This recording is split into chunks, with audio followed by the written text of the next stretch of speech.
Excellent, thanks.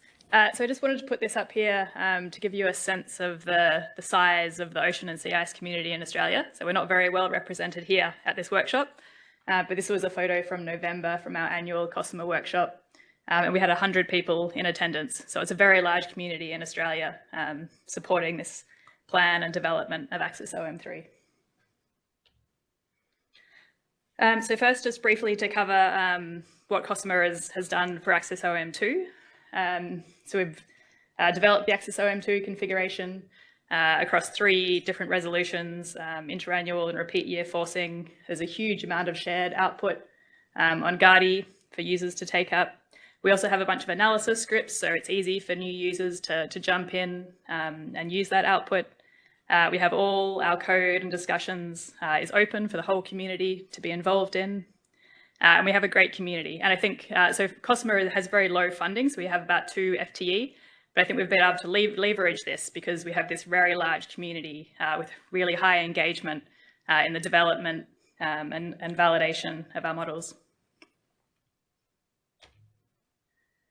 Okay, so quickly just an overview of what we're planning for ACCESS OM3. So the ocean will be MOM6, and then I'll go into more detail on each of these components in a moment. The sea ice is size 6, and so to start with, we're looking at working on those independently. This year, we're coupling those together with the new OPSI coupler, and then next year, we'll also couple in the Wombat BGC wave watch surface waves, and we're also working on ice shelf cavities in the MOM6 component. The plan is to do this at 3 resolutions, so going to much higher resolution than we did previously with ACCESS OM2. Okay, so why should we use MOM6 instead of MOM5? So I think one of the first reasons is MOM5 is very outdated, so it's a 10-year-old model. It's not being worked on anymore, and so if we stick with MOM5, it's just going to be, you know, a 20-year old model, you know, if we keep using it into the future. I guess another thing to note about MOM6 is that although the name is very similar to MOM5, this is purely for political reasons at GFDL.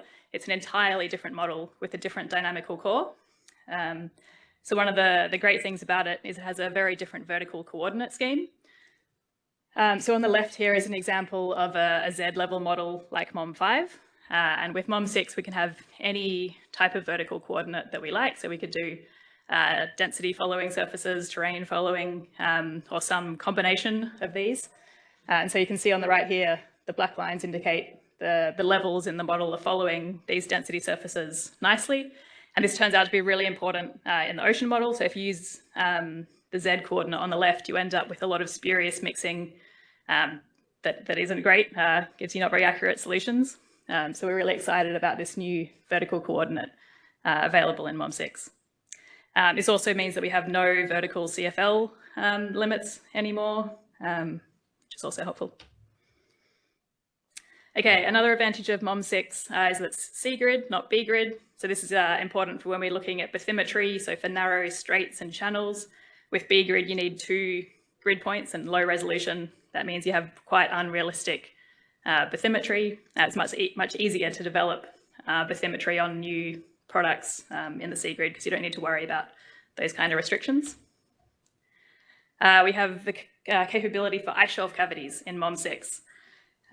So on the left is just a sort of rough schematic of what the heat budget looks like around Antarctica. So you have heat coming in from the ocean towards the ice shelves, and this melts the fresh water at depth in these ice shelf cavities and creates this buoyancy-driven circulation on the shelf. We currently have in MOM5 a situation on the right with just a wall where the ice shelf cavities are.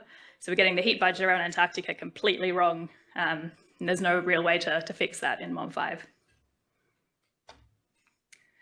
Okay, MOM6 can also do wetting drying, so you can take a land cell and then convert it to ocean in time as the model runs.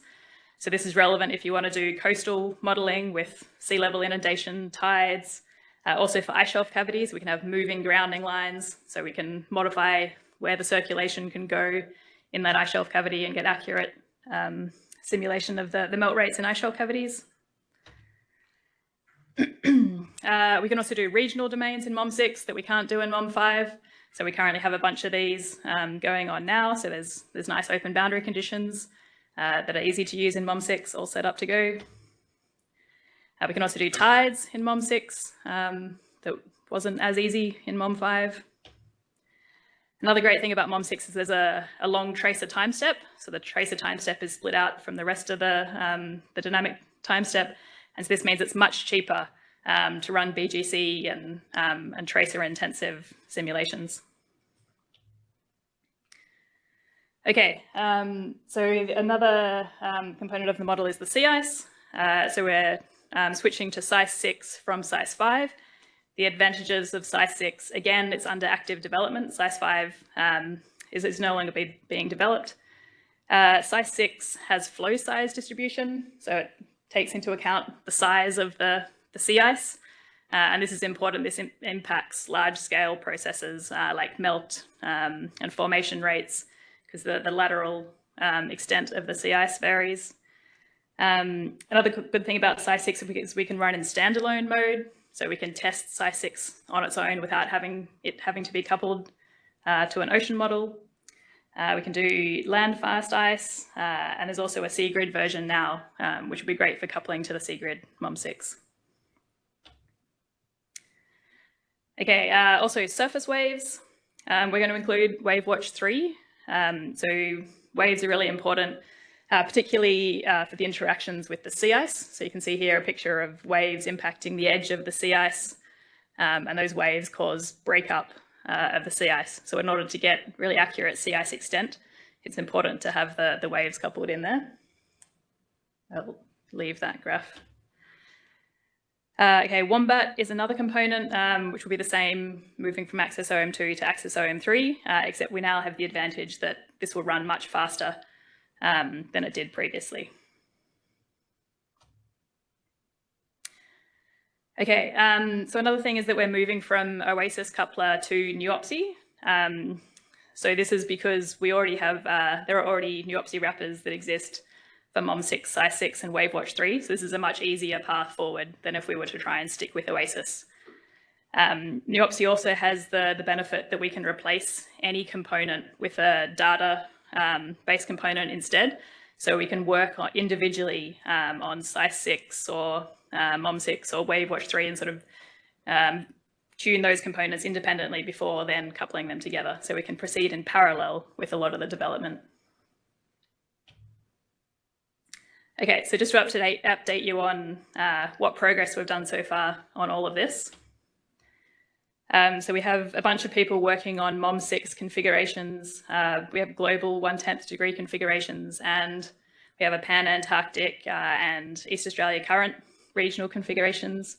And with these, we're testing the vertical coordinate, various parameters, boundary forcing, tides. NCI is also working on optimization on Gardi of this MOM6 code. Okay, CESS-6, some sea ice people are working on standalone CESS-6 to understand the new flow size distribution components of that and the land fast ice. So we've chosen that we're going to use NUOPSI. ACCESS-NRI, so Martin Dix has also done a feasibility test of driving the UM with a NUOPSI wrapper. And so, yeah, that seems like it is feasible. So it means that we could take ACCESS-OM3, and if we wanted to replace our database atmosphere with the UM, that should be feasible to do that. We also have a configuration of MOM6, CESS-6, NUOPSI, which is based on CESM, that has been compiled on Gardi already, thanks to ACCESS-NRI. And we're currently working on choosing a driver, and then we'll start working on all our input files to get that running. Cool.